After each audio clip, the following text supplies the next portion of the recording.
All right, so I just wanted to go over with you what we'll be doing in future appointments. Okay. Based upon our assessments that we did, so the measurements and when we took X-rays and all of that, um, based upon firstly the radiographs and the X-rays, we do have a little bit of bone loss, and there are some cavities as well, but mainly we're focusing on the bone loss here. So in between the teeth, it's just supporting structures, so they're supporting bone. And in your case, it shows that there is some bone loss of that supporting structure.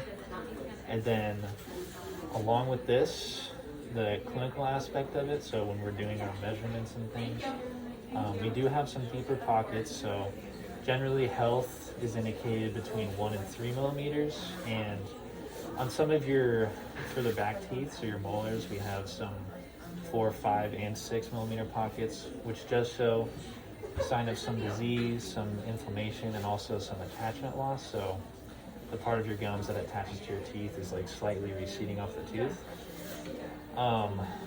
Based upon that, and then also I do explore with one of the instruments. We look for this thing called calculus, and calculus is like the plaque that's on your teeth, but then it hardens, and then once it hardens, then it becomes hard, and then we have to do a deep cleaning, and in this case it's called NSPT, as we call it. It stands for non-surgical periodontal therapy. So we do have you diagnosed with periodontitis. So in future appointments, we'll have to do a deep cleaning, and this will consist of some hand instruments, some powered instruments with like water, and some moving things with called the cavitron.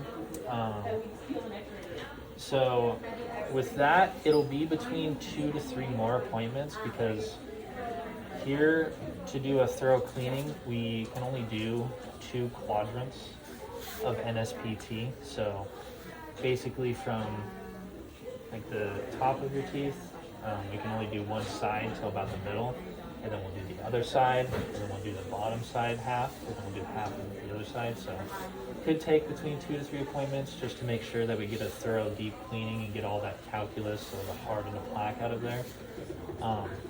And once all that's clean, after the appointments, before that, typically it will consist of some local anesthesia just to help with some of the pain and stuff, but if you don't want it, then we can try other alternatives like aura kicks or things to help numb your gums as well. So once all of that's clean, then we will do a follow-up appointment called a PSE. So basically we're just evaluating how the cleaning went. See if the tissues are reattaching a little bit to the tooth, see if we did a little bit better on home care, making sure we reduce the amount of plaque and things on your teeth, see if we're flossing, brushing well enough. And yeah, that's about it. All right, sounds good. You have any questions? No, I think that explains everything. Awesome.